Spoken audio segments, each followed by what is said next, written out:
ressens de bienfaits sans toi. Du fond de mon âme que de l'heure qui traduisent mes silences. Comment te dire ce que je ressens de bienfaits sans toi. Du fond de mon âme que de l'heure qui traduisent mes silences. Que ma vie soit une fleur, un parfum pour toi, Seigneur. Oh oui, que ma vie soit une fleur, un parfum de bonne odeur. Oh oui, devant toi je me répands. Fais de moi ce que tu voudras. Oh oui, devant toi je me répands. Fais de moi ce que tu voudras. Comme l'archer devant les portiers, donnez-moi la forme qui te plaît. Fais toutes choses à son temps, je serai toujours confiant. Seigneur, observe-moi, garde-moi auprès de ta gloire. Je voudrais habiter chez toi tous mes jours et c'est moi. Que ma vie soit une fleur pour toi, Seigneur. Que ma vie soit une fleur, un parfum de bonne odeur. Oui, devant toi je me répands. Fais de moi ce que tu voudras. Oui, devant toi je me répands. Fais de moi ce que tu voudras.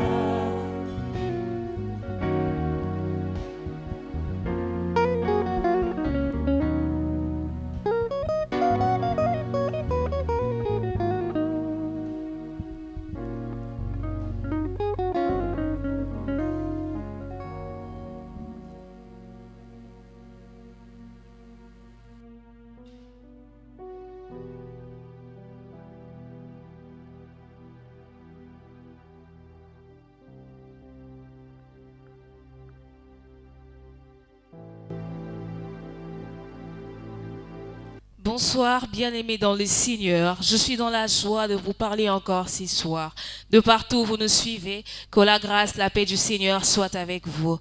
François Madila Ministry est une structure évangélique qui est faite pour propager la bonne nouvelle du Christ.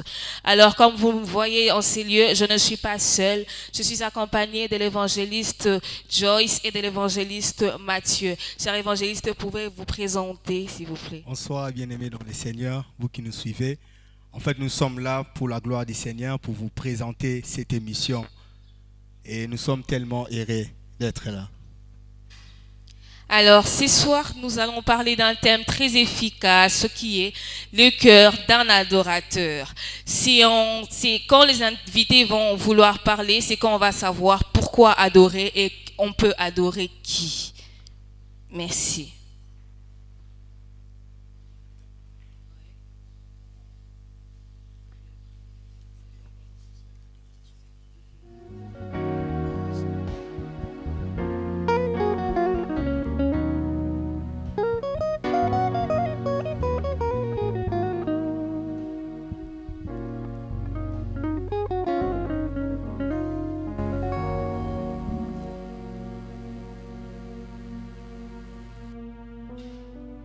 Chers invités, bonsoir.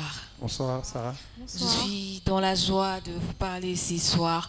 Alors, est-ce que vous pouvez vous présenter pour mieux vous connaître? Voilà, ok. Bon, moi j'aimerais que Naomi le fasse d'abord. Oh, j'ai même cité son nom. Elle va les faire en profondeur, c'est bon.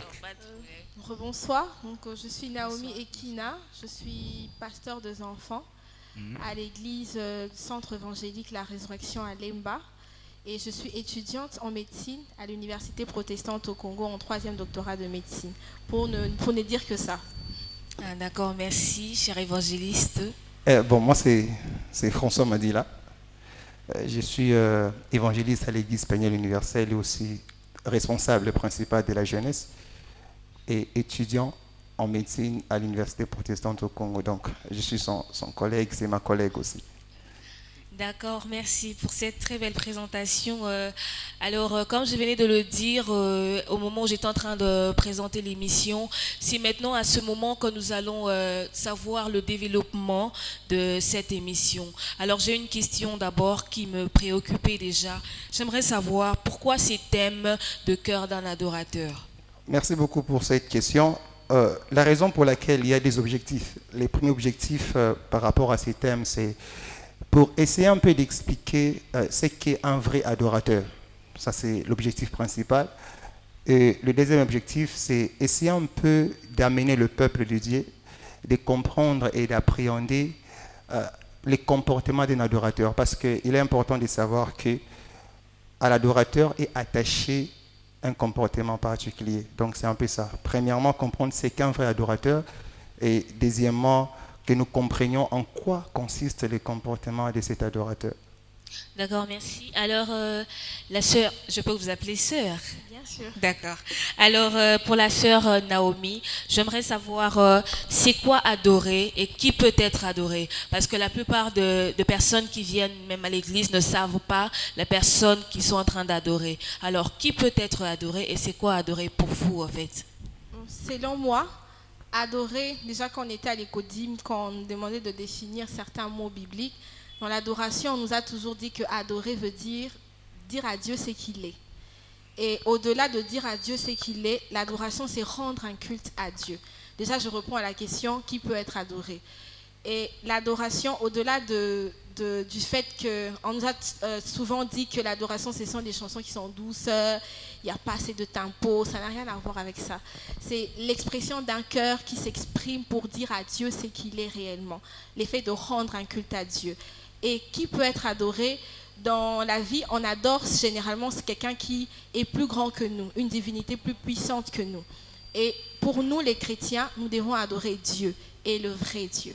Donc l'adoration, c'est rendre un culte à Dieu et on peut adorer pour nous les chrétiens, pour ceux qui vont à l'église, pour ceux qui sont enfants de Dieu, on ne peut qu'adorer Dieu. Ok, alors je peux encore vous poser une question en disant pourquoi adorer? Pourquoi on adore? Pourquoi nous, chrétiens, quand nous sommes, nous adorons au fait?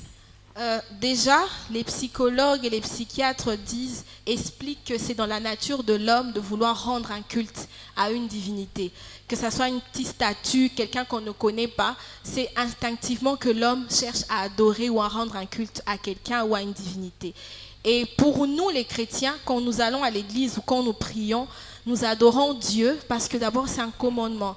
Quand Dieu a créé l'homme, ce n'était pas pour embellir la vue, pour que la terre soit occupée. C'était d'abord pour que l'homme l'adore, pour que les créatures l'adorent. Et c'est un commandement de Dieu. Quand Dieu dit à Moïse dans Exode 20, quand on lui donne le commandement, le premier commandement dit « Tu n'auras qu'un seul Dieu devant ma face et tu l'adoreras, tu adoreras ton Dieu ». Lui seul. Donc pour Dieu, c'est un commandement, c'est obligatoire, si je peux le dire comme ça, d'adorer Dieu. Il est digne de louange et déjà Dieu siège au milieu de la louange et de l'adoration de son peuple. Donc Dieu, comme une chanson qui circulait sur les réseaux sociaux, que Dieu mange l'adoration, donc c'est sa nourriture. Il est digne d'être adoré et il aime qu'on l'adore. Et pourquoi adorer? Parce que en même temps, c'est bien, c'est que Dieu demande, mais c'est aussi une opportunité pour l'homme de rencontrer le bienfait de Dieu. Déjà, on a dit que adorer veut dire à Dieu ce qu'il est. Et en même temps, aujourd'hui, si je vais dans la présence de Dieu, je peux connaître quelque chose qu'on m'a raconté. Mais quand je vais adorer le Seigneur, je peux avoir une révélation de quelque chose que je ne savais pas. Et adorer aussi va au-delà du simple fait de le faire par information, mais de le faire aussi par révélation. Donc en même temps, on vient adorer Dieu parce qu'il est digne, mais il y a aussi des bénéfices dans la présence de Dieu. Déjà, quand le Parlement siège, on sait que c'est pour prendre des décisions. Maintenant, imaginez un peu que le roi de rois qui siège au milieu de la louange et de l'adoration, ces jours-là, par ton adoration, il descend dans ta chambre, peu importe le lieu où tu es en train d'adorer, et il siège. Et je sais que mon Dieu ne se déplace pas seul. Il vient avec les bénédictions, il vient avec la grâce. Donc quand nous l'adorons, Ça commence il bien. vient, il siège, il apporte l'arsenal du bonheur et de la grâce pour nous faire du bien. Merci beaucoup. Est-ce qu'on peut acclamer pour cette intervention? En tout cas, on a été bénis. Sarah, j'ai l'impression qu'il y a du chaud ici. Hein? Vraiment. Vraiment très profond, en tout cas. Vraiment. Alors, cher évangéliste, qu'est-ce que vous pensez de cette question, de la question que je viens de poser à la sœur Naomi? Ok, merci beaucoup pour cette question. Il est d'abord important de savoir que l'adoration est liée à la révélation. C'est très important. À la différence de la louange commence à partir du cœur. La louange commence dans l'âme. Dieu m'a béni, il m'a fait du bien, l'âme s'est réjouie. Ok. Mais l'adoration est différente avec la louange parce que l'adoration commence par la révélation. Écoutez, ce ne sont pas les serviteurs d'Abraham qui vont lui dire « Donne-nous Isaac ». Vous comprenez ça? Mais c'est Dieu qui va parler à Abraham. Il lui dit quoi? Donne-moi ton unique fils. Pour comprendre qu'il s'agissait de l'adoration, qu'est-ce qu'Abraham va dire? Il dit aux serviteurs, restez ici pendant que moi et mon fils, nous allons adorer Dieu. C'est-à-dire, l'adoration est liée à la révélation. Nous avons la révélation. Et lorsqu'on parle de la révélation, il y a un autre mot qui me vient à l'esprit, c'est la connaissance de la personne de Dieu. Je ne parle pas de la connaissance de la main de Dieu, mais je parle de la connaissance de la personne de Dieu. La personne qui est liée à l'être de Dieu. Vous comprenez ça? C'est-à-dire, dans l'adoration, c'est la personne qui réalise l'être de Dieu et non l'avoir de Dieu. C'est la personne qui réalise l'être de Dieu et non la main de Dieu. Pas ce que Dieu me donne, pas ce que Dieu fait pour moi, mais pour ce que Dieu est. Vous comprenez ça? Et quand je parle de la révélation, on comprend par là que si la louange touche l'âme, l'adoration commence dans l'esprit. C'est l'esprit qui reçoit la révélation. Parce qu'Abraham n'a pas parlé avec Dieu par l'âme. Parce que l'âme n'entend pas Dieu. Mais Abraham a parlé avec Dieu par l'esprit. Donc il faut que ton esprit réalise l'être de Dieu et que tu te mettes à contempler cet être-là et non sa main. Vous comprenez? Donc c'est un peu ça. L'adoration est d'abord intérieure, c'est réaliser ce que Dieu est et contempler ce qu'il est. Wow. D'accord, merci. Alors, une dernière question. Quels sont les types d'adoration que vous connaissez? Les types d'adoration. Avant de répondre à cette question, j'aimerais aussi, j'ai beaucoup aimé ce que la sœur Naomi a dit. Quand elle donne la raison pourquoi est-ce qu'on doit adorer Dieu. J'ai senti aussi ajouter quelque chose. Vraiment, elle est tellement profonde. Pourquoi est-ce qu'on doit adorer Dieu? On adore Dieu, premièrement, c'est pour nous empêcher de ne pas tomber dans l'idolâtrie. Vous comprenez? En Ésaïe, l'Éternel dit ceci: je suis l'Éternel, c'est là est mon nom. Éternel veut dire quoi? Il est dans l'éternité. C'est-à-dire, il a existé avant toute chose. Il a existé avant les créatures. Il est la première personne à exister. Donc, tout ce qui existe, c'est sa main. Alors, toutes les créatures doivent l'adorer pour ne pas tomber dans l'idolâtrie, c'est-à-dire se mettre à célébrer quelqu'un d'autre qui n'a pas existé avant Dieu, alors que Dieu était déjà au commencement. Donc, c'est un peu ça. Okay. Par rapport au type. Ouais, le type des adorations. Par rapport au type d'adoration, en parlant des types, moi, je vois les expressions de l'adoration. Parce que l'adoration commence dans l'esprit. Ça ne commence pas dans l'âme. L'adoration commence dans l'esprit. Mais l'adoration qui a commencé dans l'esprit peut affecter l'âme. Ok. Oui. L'adoration qui commence dans l'esprit peut affecter l'âme. Ok. Quand l'esprit réalise ce que Dieu est, il est saint. Automatiquement, il y a un comportement qui va toucher l'âme. La sainteté, par exemple. Okay. La soumission à Dieu. Ça, c'est une forme d'adoration. Vous voyez? Donc, ce n'est pas seulement dire ce que Dieu est. Quand vous regardez, vous constatez quelqu'un qui est soumise à Dieu, une personne qui est soumise à Dieu, une personne qui fait la volonté de Dieu, une personne qui renonce à elle-même Ça, c'est l'adoration à partir, pas à partir, mais c'est l'adoration de l'âme. L'esprit qui touche l'âme et la personne peut marcher dans la soumission, la personne peut marcher dans la crainte de Dieu. Vous comprenez? Mais quand l'âme est touchée par l'adoration, le corps peut aussi être touché par l'adoration. C'est-à-dire quand on peut célébrer Dieu et l'adorer par nos bouches, en acclamant l'adoration aussi. Même la position du corps aussi, les gens qui se prosternent, qui se jettent par terre, c'est une expression de l'adoration. J'ai une question pour la servante de Dieu, la sœur Naomi. Alors, du fait que vous avez parlé de l'adoration, tout ça, alors une personne se pose une question. Où adorer? Est-ce qu'on adore en l'espace ou comment? Où adorer? Déjà, cette question, je ne m'aimerais pas répondre en termes de lieu, Ok. parce que Dieu est omniprésent. Mais j'aimerais répondre en termes de présence en soi-même, dans le sens où on adore dans son cœur et avec son cœur. Parce qu'on peut être à l'église, les lieux qui est destiné à recevoir les croyants, on est censé adorer, il y a un temps pour l'adoration, mais on peut voir des gens qui sont préoccupés. Il est là, il est en train peut-être de parler, peut-être que c'est même lui le modérateur ces jours-là, mais son cœur n'y est pas. Et l'adoration commence dans les cœurs, dans l'esprit, comme l'évangéliste François l'a dit. On adore avec son cœur et par son cœur. Donc les lèvres ne sont qu'une expression une expression faciale. En réalité, les lèvres ne font que traduire ce qui est au fond de nous. Donc pour moi, on adore avec son cœur. Donc tant que les cœurs n'y... On peut même adorer, pour ne pas aller très loin, partout où on se trouve. Mais tant que dans notre cœur, on peut faire monter des paroles à Dieu, pour dire à Dieu ce qu'il est et connaître Dieu davantage, je pense qu'on peut le faire partout. Que ce soit en route, en conduisant, mais tant que notre cœur est en train de s'exprimer sincèrement et véritablement devant la présence de Dieu. On peut adorer Dieu partout. Ok. Waouh. Alors, la deuxième question, c'est savoir qui peut adorer.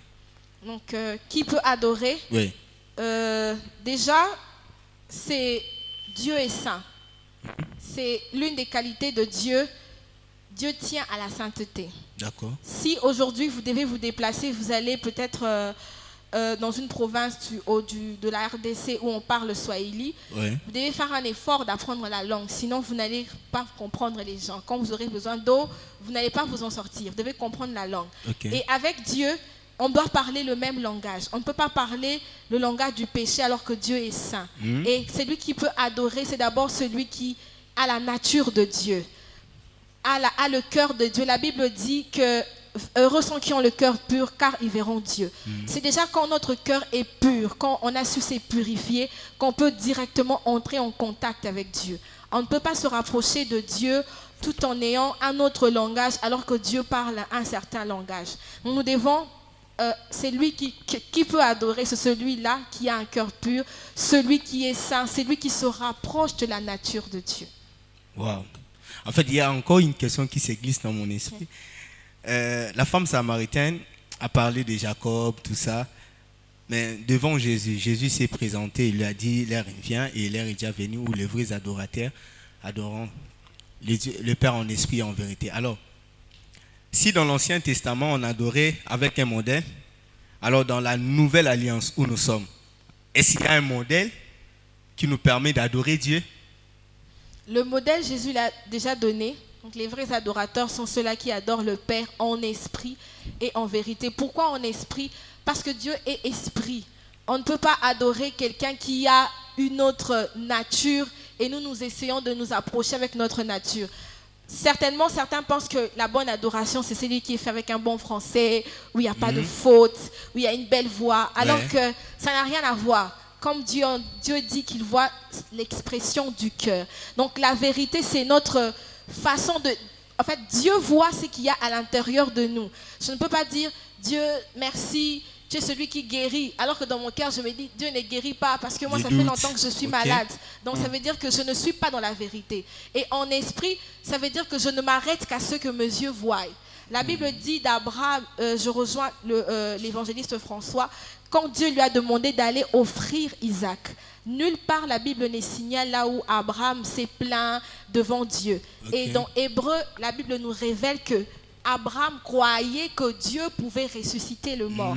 Ça veut dire que son esprit était connecté pour voir quelque chose que les autres, les contemporains n'ont pas encore vécu, mais son esprit lui a permis de saisir. Donc c'est lui qui adore avec sa chair ne se limitera à dire des choses qu'il voit. Mais celui qui adore en esprit peut entrer en connexion avec des choses qui n'ont pas encore existé et les emmener à l'existence. Vraiment, vraiment. On adore Dieu en esprit et en vérité. Je passe la parole à l'évangéliste. Merci beaucoup, l'évangéliste Mathieu. Alors, je profite aussi de cette occasion de me présenter devant les chers téléspectateurs. Moi, c'est l'évangéliste Joyce Tamboué. Je suis membre de l'Église Plénière Universelle et aussi l'un des responsables principaux de la jeunesse de l'Église Plénière Universelle. Alors, en ce jour spécial, nous sommes en train de parler d'un thème très très important, les cœurs d'un frère adorateur. Alors, j'ai une question dans la première intention. Elle est d'abord adressée à l'évangéliste François. Alors, peut-être les téléspectateurs se posent la question et ils aimeraient savoir qui est un vrai adorateur. Ok, c'est une bonne question. Ma sœur, servante de Dieu Naomi, a bien expliqué. On va essayer un peu d'entrer aussi dans les explications. C'est simple, on ne doit pas se compliquer. Nous sommes dans Jean chapitre 4, l'histoire de Jésus avec la femme samaritaine. C'est qui un vrai adorateur? Un vrai adorateur, Jésus-Christ l'a dit. Il dit, l'heure vient, elle est déjà venue, où les vrais adorateurs adoreront le Père en esprit et en vérité. Et il est aussi important de comprendre qu'au-delà du fait d'adorer Dieu, parce qu'on a la révélation, vous devez retenir qu'on ne peut avoir la révélation de Dieu que si son esprit est vivant. Regardez bien dans ces passages, il ne s'agit pas d'un esprit avec grand E. Okay. C'est l'esprit avec petit E. Comme pour dire, il s'agit de l'esprit de l'homme. Okay. Amen. Amen. Il s'agit de l'esprit de l'homme vivant. Il s'agit de l'esprit de l'homme activé. Il s'agit de l'esprit de l'homme ressuscité. Vous comprenez? C'est là même, écoutez, lorsqu'on parle de la louange, on dit que tout ce qui respire loue l'Éternel. La louange, c'est pour tout le monde. Les arbres, les animaux, tout le monde, les hommes et les femmes, les enfants. Mais quand on arrive dans l'adoration, ceux qui les font qu'en esprit. Ça veut dire qu'il y a déjà une catégorie de personnes qui est excluse en ce qui concerne l'adoration. Toutes les personnes qui n'ont pas un esprit vivant, toutes les personnes qui ont un esprit mort ne sont pas qualifiées d'adorer, quand bien même elles pensent adorer. Écoute, on n'adore pas parce que j'ai adoré. On adore parce que Dieu a agréé. Il y a des gens qui peuvent déclarer, dire, je t'ai tout donné, Seigneur, tu es grand. Oui, c'est ce que tu dis. Caïn, ce n'est pas parce que tu as offert que la Bible dira que l'Éternel porta un regard favorable sur Caïn. Non. L'histoire de Caïn et Abel nous renseigne que nous pouvons adorer, penser adorer, mais ne pas être agréé. Parce que l'adoration n'est pas ce que j'ai fait, mais c'est ce que Dieu accepte. Waouh, ça c'est vous comprenez ça? Est-ce qu'on peut acclamer pour le Seigneur? Il est important que ton esprit soit vivant afin de l'adorer en esprit. Pourquoi? Quand l'esprit est vivant, le Saint-Esprit peut déposer l'intention d'adoration et l'adorer. Et Dieu accepte. C'est-à-dire Dieu accepte les adorations de ceux qui ont un esprit vivant. Et comment est-ce qu'on a un esprit vivant? C'est par Jésus-Christ, par la nouvelle naissance. Comme pour dire, tous les chrétiens, tous ceux qui ont cru en Jésus-Christ comme Seigneur et Sauveur, sont qualifiés de l'adorer. Mais ceux qui ne l'ont pas encore fait, même lorsqu'ils adorent, Dieu n'accepte pas l'adoration parce qu'ils ne le font pas en esprit, leur esprit est encore mort. Okay. Yes. Vous comprenez ça? Voilà pourquoi, vous voyez, Paul dit quoi? L'esprit rend témoignage à mon esprit que je suis enfant de Dieu. Le Saint-Esprit parle à mon esprit de l'homme et m'informe que je suis enfant de Dieu. Si quelqu'un n'a jamais reçu ce témoignage-là, donc il n'est pas encore sauvé et il ne peut pas adorer. C'est-à-dire, bon, on peut le laisser adorer, mais il ne sera pas agréé, parce que son esprit est mort, il ne le fait pas en vérité. Et la deuxième caractéristique, c'est en vérité. Vous savez, écoutez, la vérité dont on parle, ce n'est pas notre vérité. C'est la vérité de Dieu. C'est-à-dire, Vous savez, aujourd'hui dans nos églises, dans les groupes de prière, dans les temps de prière, il nous arrive des fois, permettez-moi de le dire, hein, s'il vous plaît, je dois le dire quand même. Oui, sentez-vous à l'aise en tout cas. On dit aux gens, c'est pas mal, c'est bien, c'est pas mal. On dit aux gens, voilà, maintenant c'est l'adoration, tout le monde doit être... Ok, tout le monde doit être à genoux. Par exemple, maintenant c'est l'adoration, que chacun se prosterne. Hein, on dit, c'est bien de le dire, mais est-ce que c'est ce qui doit être fait en ces moments-là? Par rapport à chaque personne, est-ce que c'est ce que Dieu veut qu'il fasse à ce moment-là? S'il y a une personne, par exemple, qui n'a pas encore donné son corps à Christ, même si tu lui dis que prosterne-toi, cela ne fera rien. Quand on parle de la vérité, il s'agit de la vérité de Dieu qui te communique en ces moments-là. Chaque personne en ces lieux, il y a des choses qu'elle doit arrêter. Chaque personne en ces lieux a une particularité par rapport à l'appel que Dieu lui a donné. Et c'est sur base de cette particularité-là que Dieu va te révéler qu'est-ce que tu dois faire afin de l'adorer en vérité. Il y a des ceux, Dieu peut lui dire que non, la vérité par rapport à toi, c'est d'arrêter avec l'impudicité.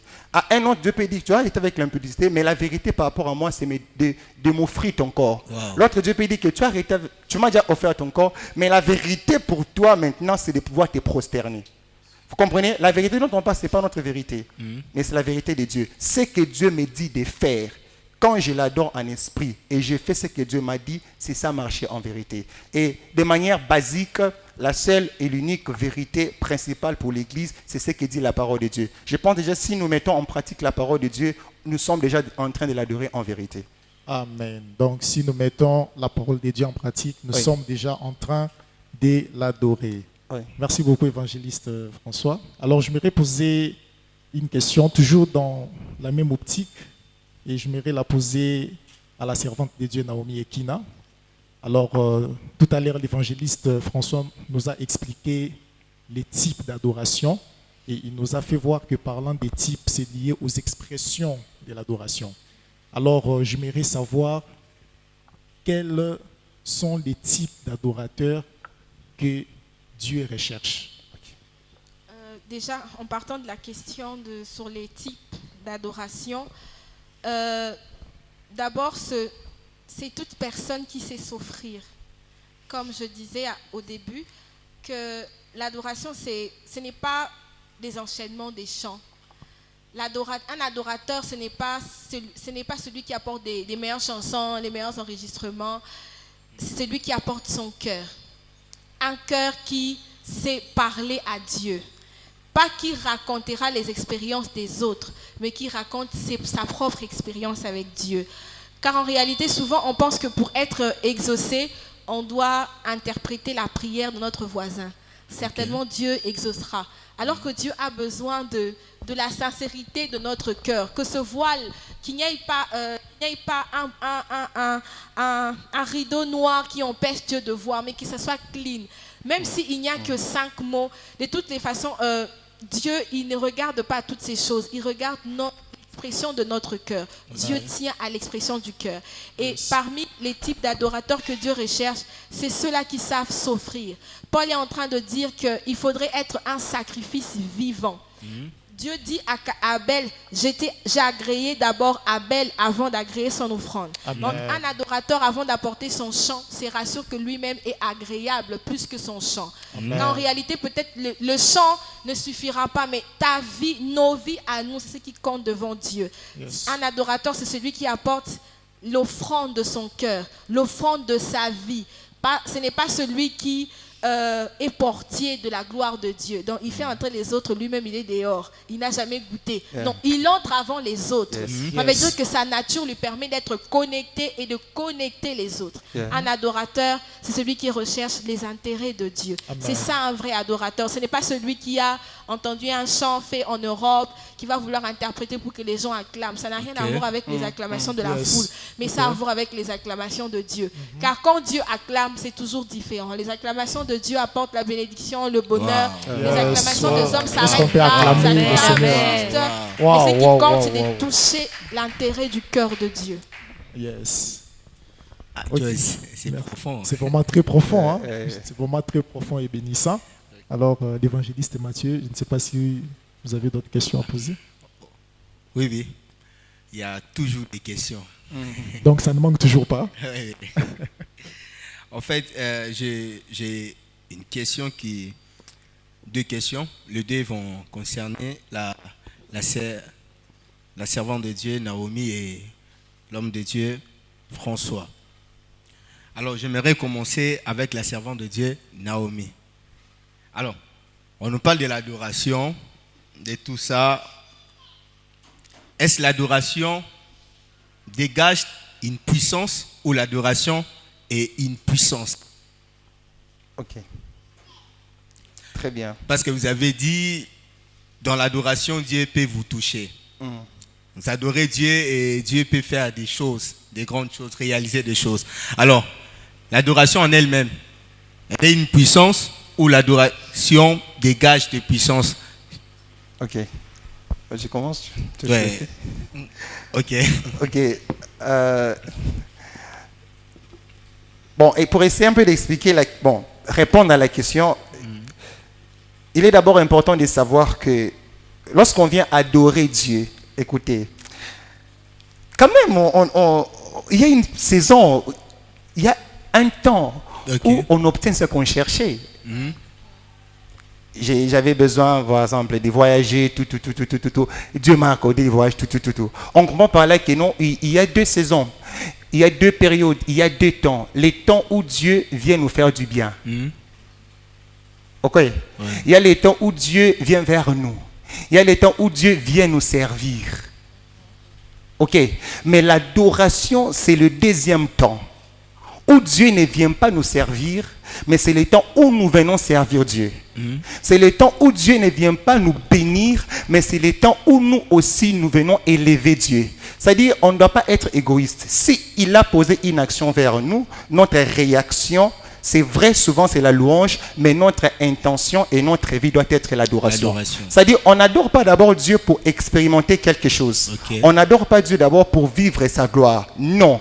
Mais il arrive que pendant que nous sommes en train d'élever Dieu, qu'il se manifeste.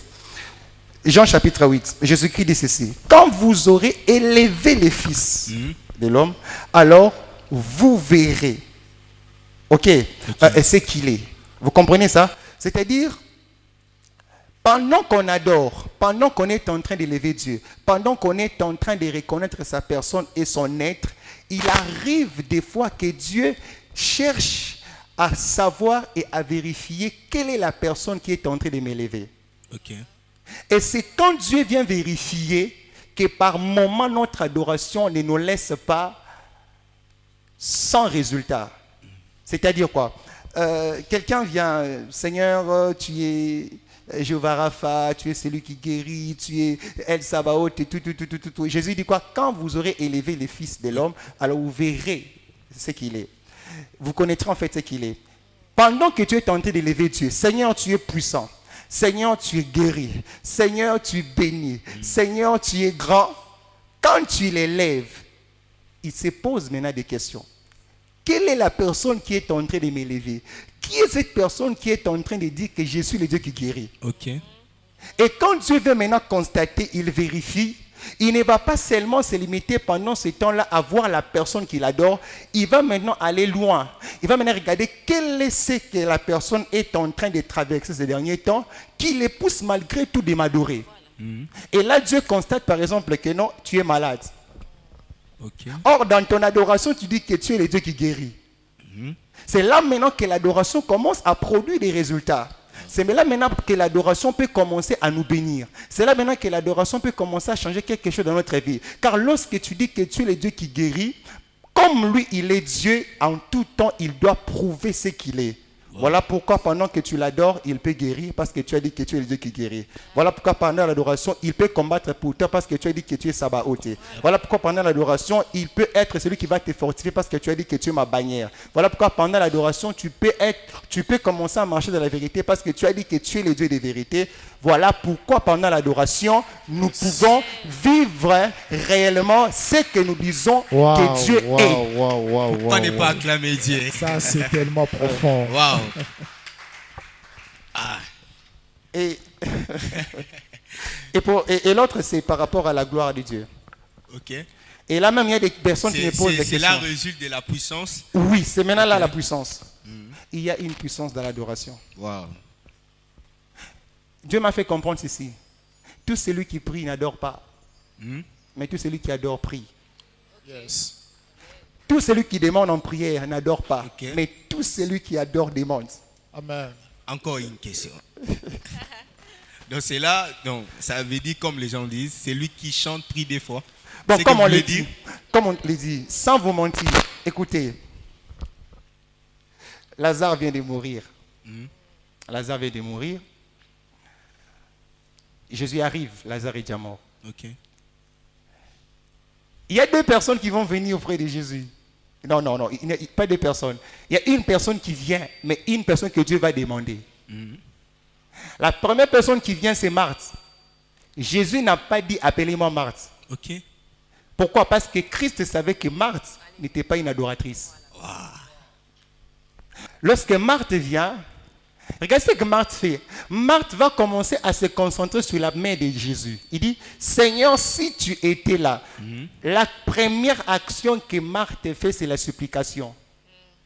Seigneur, si tu étais là, notre frère n'allait pas mourir.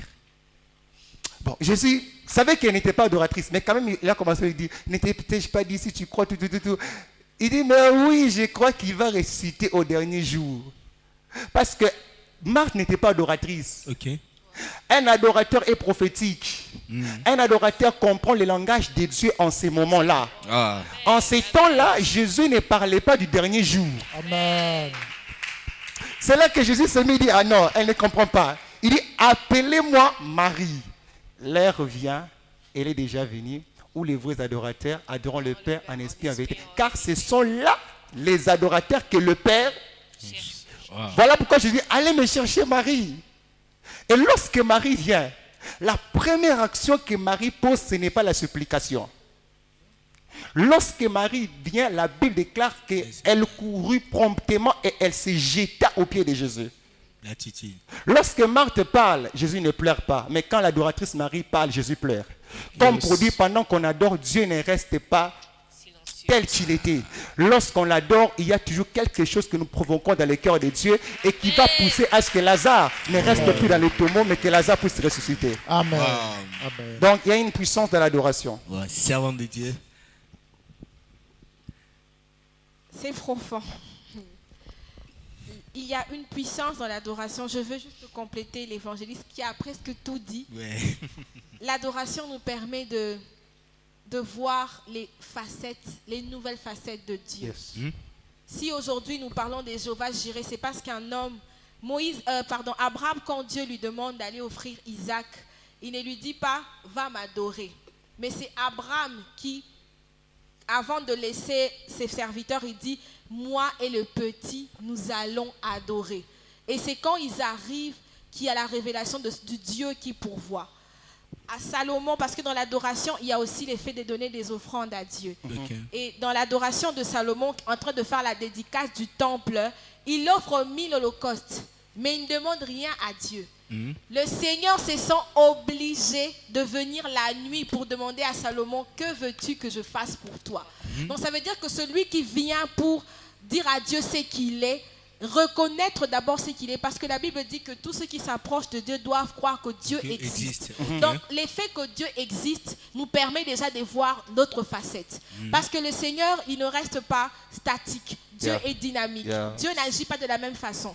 Et si nous voulons voir les façons de Dieu d'agir, ce n'est pas d'abord en venant avec une attitude où on limite Dieu, on veut que Dieu fasse ce que nous voulons, mais on le laisse pour dire, Seigneur, je crois que tu existes, pas que Dieu est.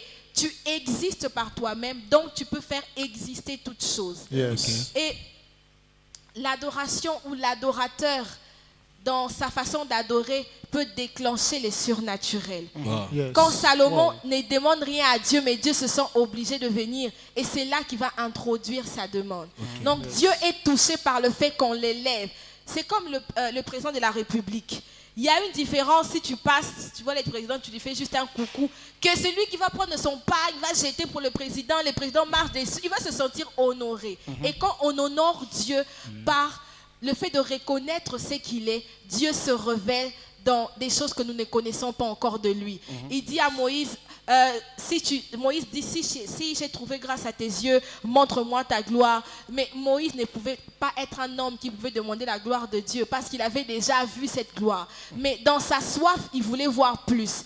Dieu lui dit, ce dont tu as besoin, ce n'est pas ma face, mais c'est mon dos. Ceux qui ont besoin de voir ma face, ce sont tes ennemis. Parce que eux, en avançant, comme ils ne peuvent pas voir ma face et vivre. Toi, pendant que je serai en train de faire passer le nom de Dieu, je dis, Seigneur, pourquoi tu ne montres pas les exploits, tu ne montres pas les immeubles, mais tu prononces ou tu proclames le nom de Dieu. Ça veut dire que celui qui proclame le nom de Dieu voit les bontés de Dieu, mais nos ennemis voient la face de Dieu et ne peuvent supporter. Pendant que nous sommes en train d'adorer le Seigneur, Dieu prend en charge les choses que nous nous savons demander. Parce que l'adorateur peut se dire, je viens, il adore, il oublie même ses problèmes. Il sort, il se rend compte qu'il n'a rien demandé à Dieu. Mais les problèmes sont résolus. Pourquoi? Parce qu'on a touché le cœur de Dieu et Dieu se sent obligé d'agir et d'intervenir. Est-ce qu'on peut acclamer sur des les sujets qu'on n'a Seigneurs? pas énoncés. Alors, la dernière question, pour finir. Alors, quand on parle d'un adorateur,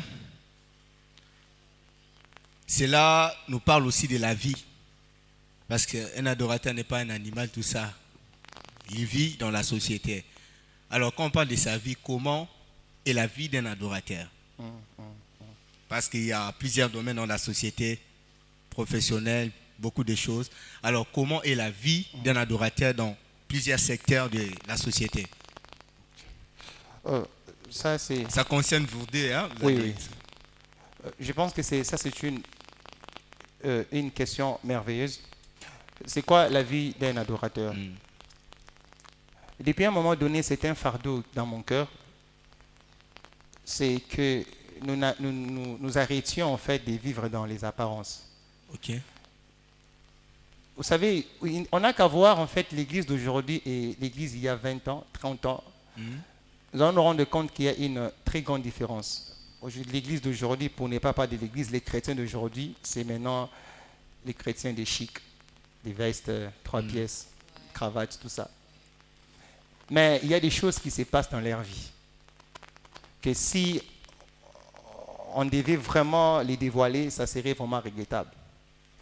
Mais quand tu regardes les chrétiens, il y a 20 ans, 30 ans, c'était des personnes vraiment qui ne s'inquiétaient pas de quoi est-ce qu'ils vont manger, de quoi ils vont... Vraiment, c'était vraiment Matthieu chapitre 6, là, les chrétiens, il y a des années. C'est-à-dire, c'est quoi la vie d'un adorateur? La vie d'un adorateur, c'est la vie de soumission à Dieu. On peut tout oublier de ce qu'on a dit. La vie d'un adorateur, c'est la vie de soumission à Dieu. Un adorateur ne fait pas ce qu'il veut faire.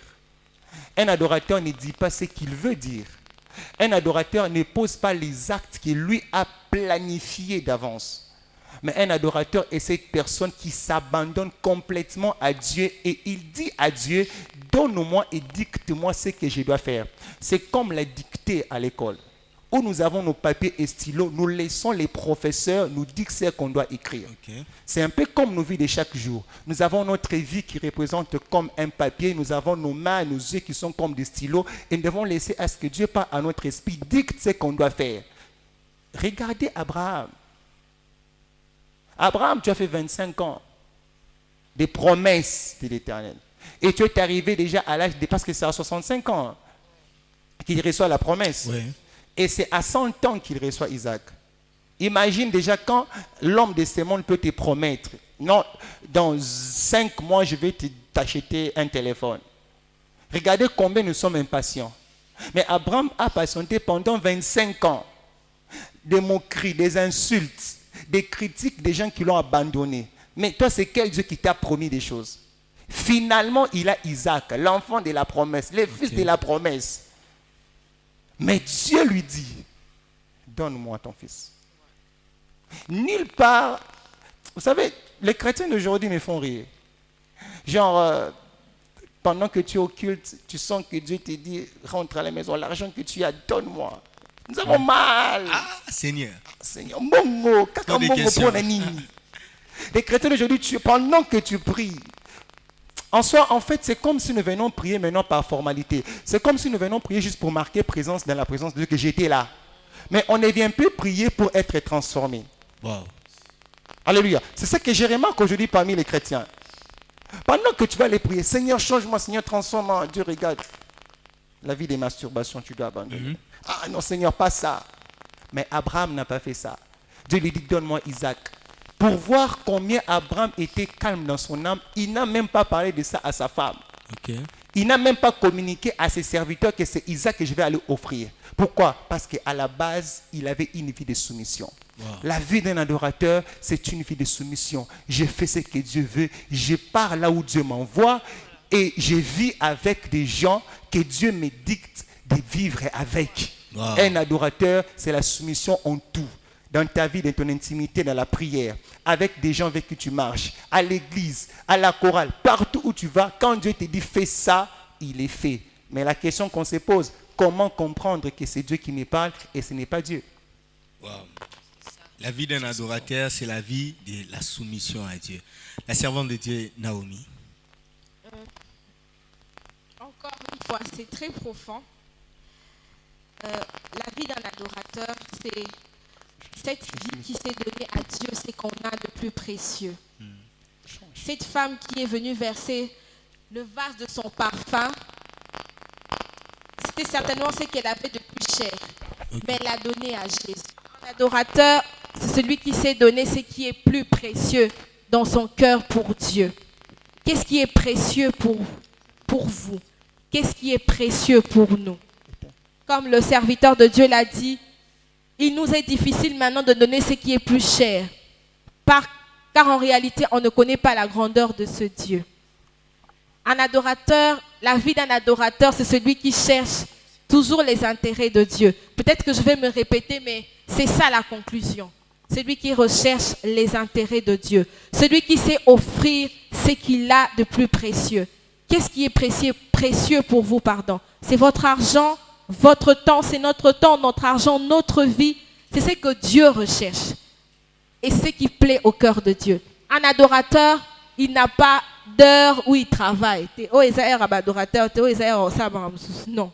Jésus dit, l'heure est venue et elle est déjà venue. Donc ça veut dire que nous sommes dans l'heure de l'adoration. Ça veut dire que dans l'heure où nous sommes, personne ne peut sortir pour dire que ce n'est pas mon moment d'adoration. Jésus a déjà sonné le chrono jusqu'à ce que lui-même va arrêter les chronos. Nous sommes dans l'heure où nous sommes censés adorer Dieu, rendre un culte agréable à Dieu et surtout offrir ce qui est précieux pour nous à notre Dieu.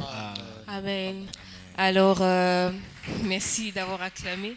Alors, on a une toute dernière question, une question qui m'est montée quand vous étiez en train de parler. C'était juste, comment avoir le cœur d'un adorateur? C'est ce que j'aimerais savoir. En fait, la question vous concerne vous deux. Ok. Comment avoir le cœur d'un adorateur? Déjà, regardez quand nous touchons Romains chapitre 12. L'apôtre Paul qui parle, il dit, je vous exhorte donc, frères, à offrir vos corps comme des sacrifices. Il dit vivants, saints et agréables. Là même, l'apôtre Paul est en train de nous donner les caractéristiques de l'offrande. Parce que ce n'est pas n'importe quelle offrande. L'apôtre Paul nous révèle c'est quoi les caractéristiques de cette offrande-là. D'abord, l'offrande doit être vivante.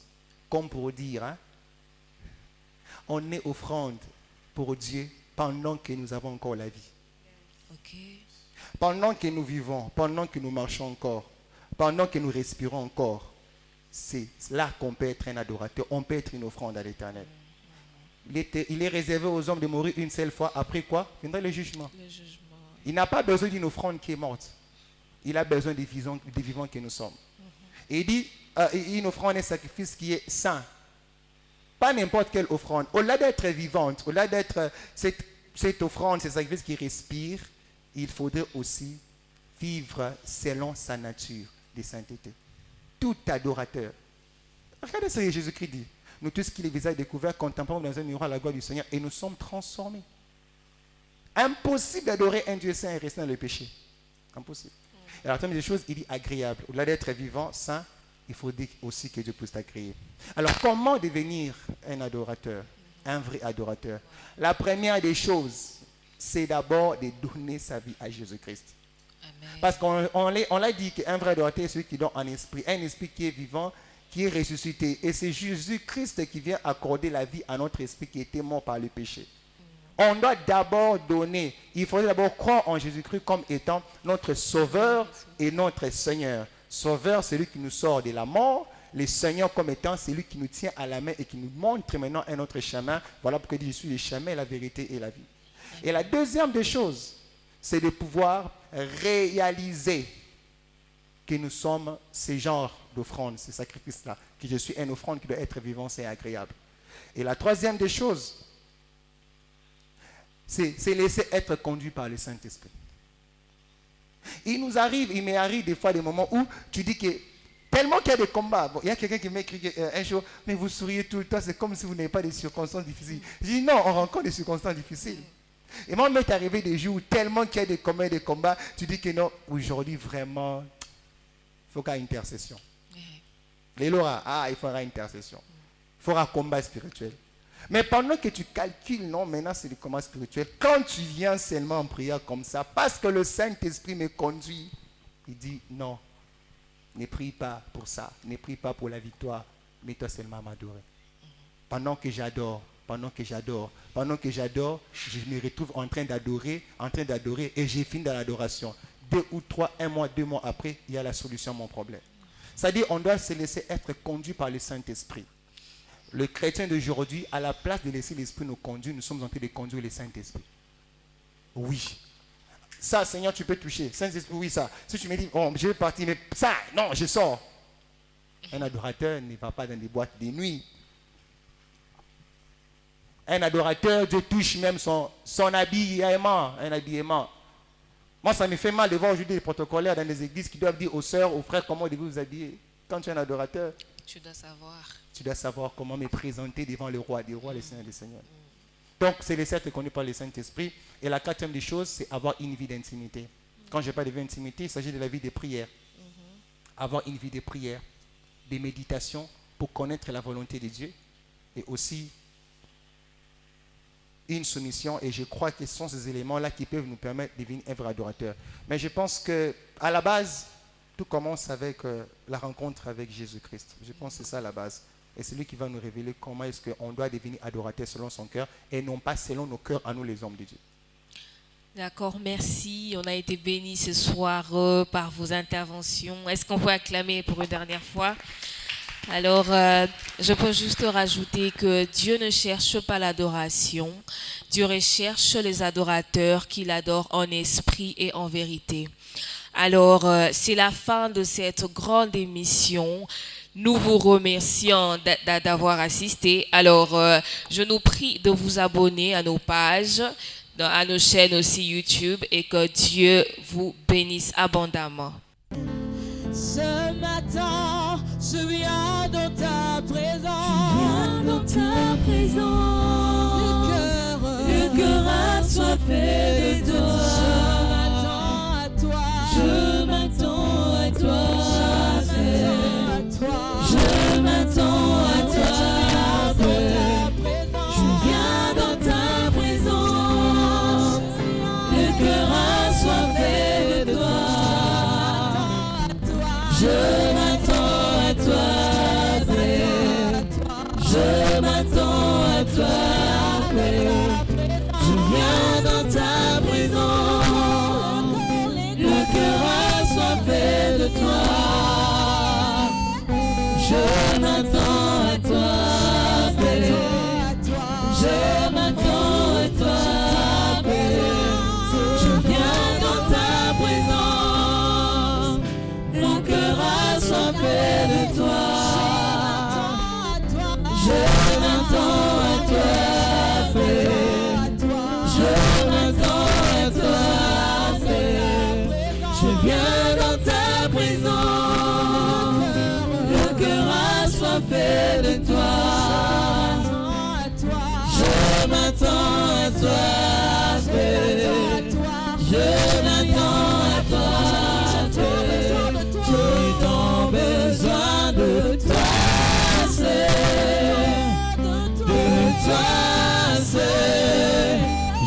besoin de toi.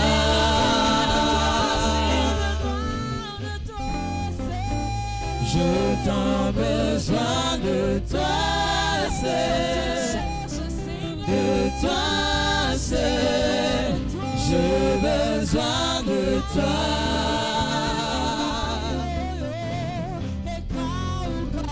Je t'en besoin de toi seul, de toi seul, j'ai besoin de toi.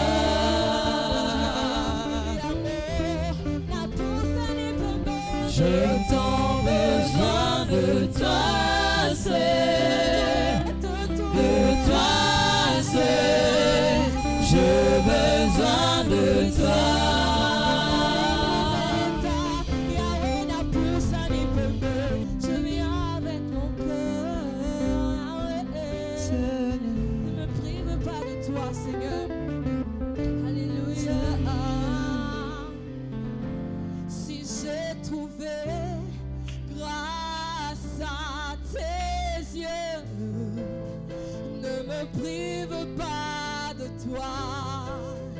Ne me prive pas de toi. Et si je suis adorateur, ne me prive pas ton cœur, ne me prive pas de toi. Oui, je me donne, Seigneur, en sacrifice. Si je trouvais grâce à tes yeux, ne me prive pas ta gloire, ne me prive pas ta gloire. Je me donne en sacrifice, ne me prive pas ta gloire, ne me prive pas ta gloire.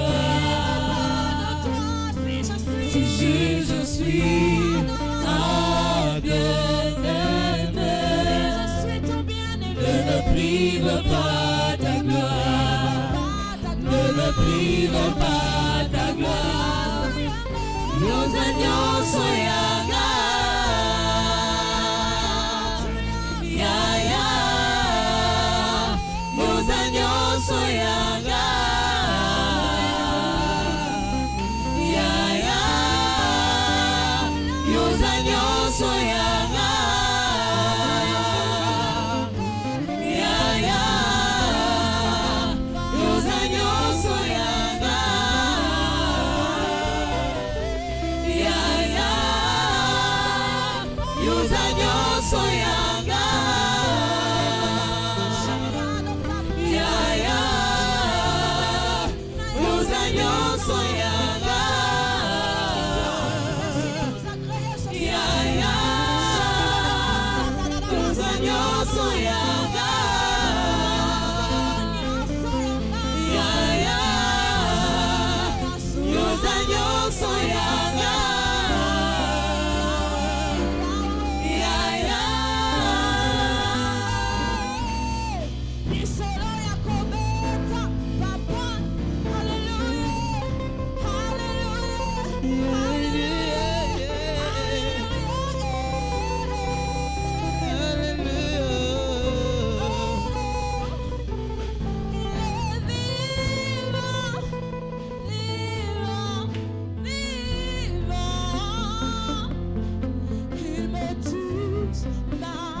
Est-ce que tu peux simplement mettre ta main sur ton cœur, ta main droite sur ton cœur?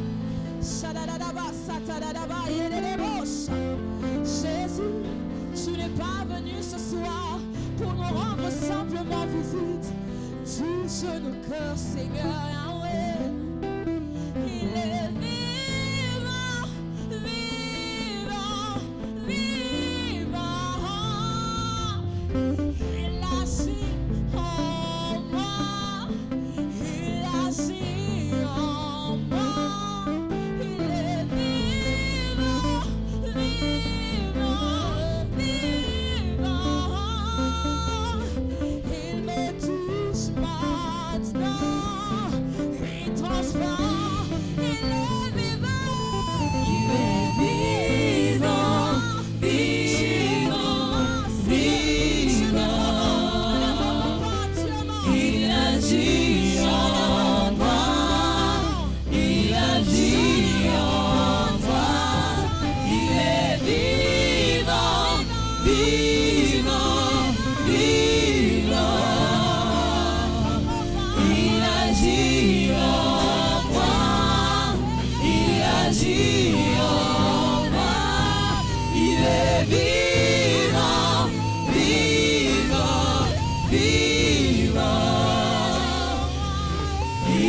agit en moi. Il agit en moi.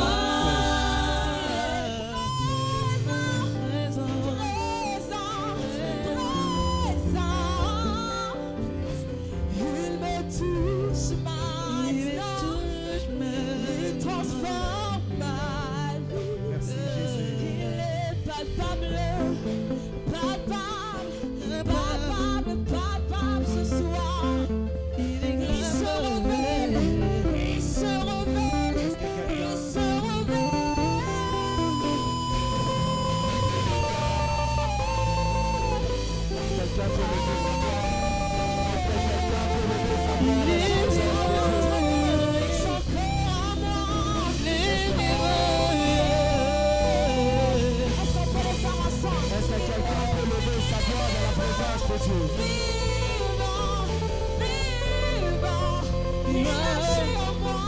agit en moi. Il agit en moi. Il est vivant, vivant, vivant. Il agit en moi. Il agit en moi.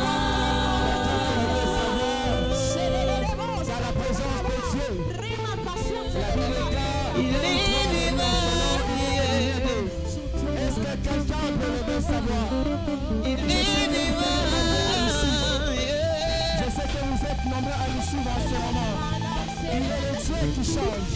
Il est présent. Il est le Dieu qui brille partout où tu es. Il est vivant.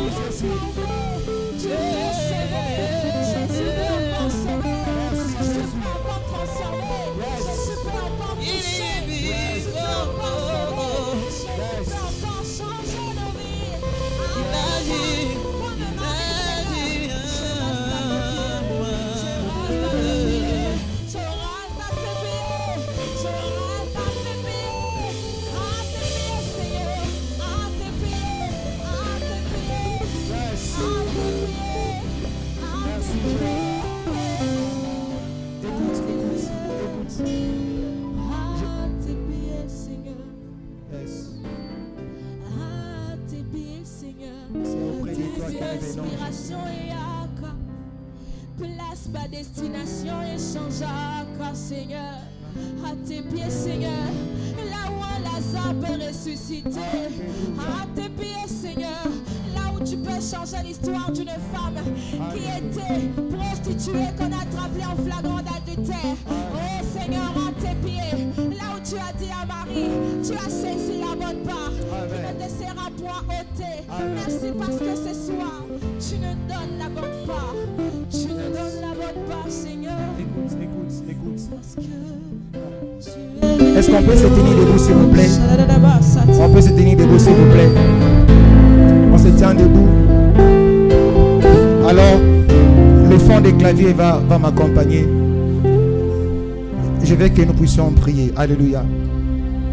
Nous sommes en train de passer une saison bizarre, compliquée, où on ne sait plus voir qui sont les vrais, qui sont les faux. La chose la plus importante pour nous, ce n'est pas de savoir qui sont les vrais ou les faux.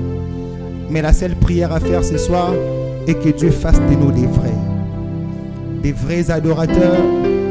Même lorsque des gens comme Joseph, loin de ses parents, loin de ses frères, mais pouvaient dire non à la femme de Potiphar.